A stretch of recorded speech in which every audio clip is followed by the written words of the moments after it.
you have any views, and have you helped people and crew deal with this type of situation? Well, everything we do at Share the Sea is aimed at to create a diverse and inclusive and more, and as a result, a high performance industry. So that's what we do all day, every day, Tash and I. And we've got three ways that we're currently doing that, three major programs. And we really wanted to create united industry-wide change altogether. So it's not just about the crew, it's not just about the management companies or the shipyards or the lawyers. It's actually about creating that change together and actioning things in our own, because we're all got unique little landscapes. We all have different spheres of influence. So what we do, mainly through the Pledge, which is our main kind of program that we're running, is basically providing support and tools and resources and a sense of community with all these different signatories. We're working with over 50 signatories at the moment to make sure that we're not doing the job for people. We're not holding people's hands, but what we are doing is giving people the tools to empower themselves to make the change in their own backyard. And that's going to create that kind of waterfall effect happening all around the industry where we all start moving forward together. We're doing an annual report, which is where we're collecting data from all these people to find out where we are, working out if the strategies that people are implementing are actually working. And if they're not working, why? That's just as valuable. We need to work out what doesn't work to work out what does work. So we're kind of creating that central point for people to connect and educate themselves and find out with these strategies.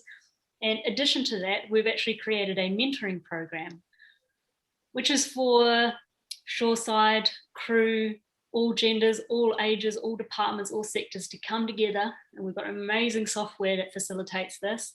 And get a really circular knowledge economy. Just like Margarita says, the more that you can know, especially about what other people are doing, the better we can all be at our jobs together and work in harmony instead of sometimes working against each other. And that's all about creating opportunity and access for people that maybe sometimes don't actually have the opportunity to have it. So that's a really big, powerful part. That's the legacy mentoring program. And the final part of the major program that we're working on at the moment is community outreach. So we're working with schools in the UK and making sure that it's great actually through Maritime UK. We have the opportunity to speak to every single career advisor in the UK, which is huge. And basically we get to go to them and say, look at our amazing industry, look how exciting and cool and accessible it is. Because unfortunately, I think at the moment, what we're seeing is that you only find out about the industry if you've got a friend who's in it or your parents are in it. So that excludes a huge amount of people, and these could be like the bright minds of tomorrow. So we need to make sure that they know about our industry and that they feel welcome. So we get to go out there and say, do you want to be a shipbuilder? Do you want to design yachts? Do you want to run them? Why not work on them? And bring that message of diversity and inclusion to that message. So that's all. If it's a lot, it's super exciting, and we just feel super honored to be part of it. No, and it's great stuff. I mean, giving tools, especially for diversity and inclusion on yachts, is really a big step forward. And so, what advice you're giving the tools and how you can go about changing the philosophy. What is the advice you would give to crew who wouldn't know who to talk to when they experience discrimination? Who should they turn to, and how should they go about it? It's a really good question, and unfortunately it is a little bit of a tricky one.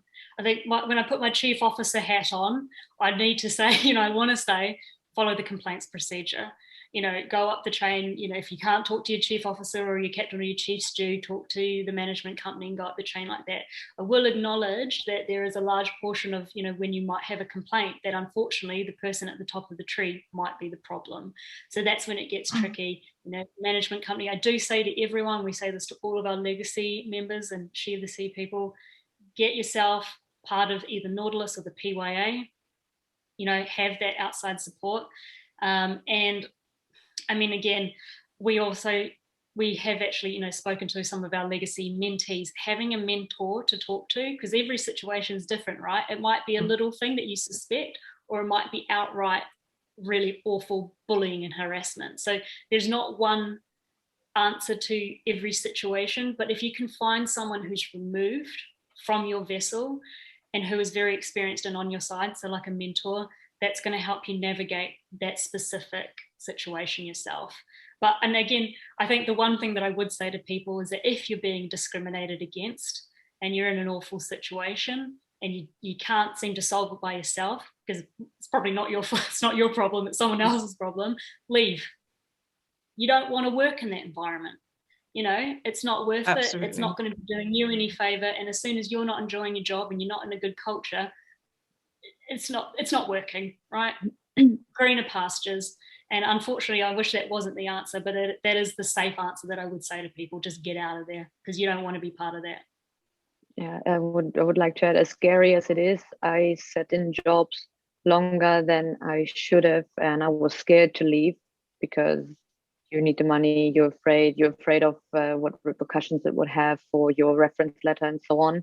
In the beginning, when I read that question beforehand, I was also thinking, oh, I won't be able to say go down the chain and write a letter, go to management, because we all had that experience that it leads to nothing or to negative effects on your career. Yeah. What I would always suggest, if it's possible, before it all spirals down in a bad place, I would always make sure to not be alone or be with witnesses, to not respond in kind. And one smart person, I'm friends with a friend of mine, she said that someone else's, your boundaries end where mine begin. So it means to set boundaries early on, how you want to be treated and be spoken to. I do agree that Nautilus and PYA might be good solutions. I've heard also many negative reports. So to me, ideally, the solution would be that unless there's no really unbiased and independent organization, like we have the police on land, a governmental body that really controls and checks, and other companies from management to yachts and yacht owners are paying a tax for, I don't see it really changing for good. We're on the way there, but I would really salute a really an unbiased governmental-like body that is law-abiding and also enforcing those rules, and also punishments for companies that have not have failed their duty. I'd like to add just one thing here that's popped up for people that are actually experiencing some kind of discrimination actively, like right now, or write everything down in as much detail as you possibly can. Because going to the management company or your captain saying, hey, I'm not feeling great. Well, why? Well, this person's being a dick, doesn't cut it. You just think, on this date, this happened, this person did this was the result. Again, on this day, this happened. And that goes for any kind of harassment or bullying or anything unpleasant. The more detail you can put in, the more action can actually be taken. Yeah, well, thank you. That's great advice. And I'm sure as well, when you do have to bring it up, you feel uncomfortable, and it's always better to have it written down, so it's easier for you to communicate such a an uncomfortable situation. And and there are the cases where unconscious bias plays a big part of the discrimination. This is like the stuff that we don't think we're doing, but we are actually doing. That's discriminatory. And sometimes it's not coming from a malicious place. It's coming from a place of just being completely blind, like blinkers on. You don't even know that what you're saying is like horrendously offensive to someone in your team. So being able to say, hey, you know what, you said this on this time, and because of this I'm feeling really uncomfortable, that person might have an aha moment and they will never say that again, and they'll be horrified and hurt that they caused that person pain. So being able to understand what's happened to yourself, writing it down, and being able to communicate it to someone as an opportunity to actually educate. And it shouldn't be your job to educate, but it's a good opportunity to. Okay, well, thank you very much, ladies, for this inspiring and insightful conversation.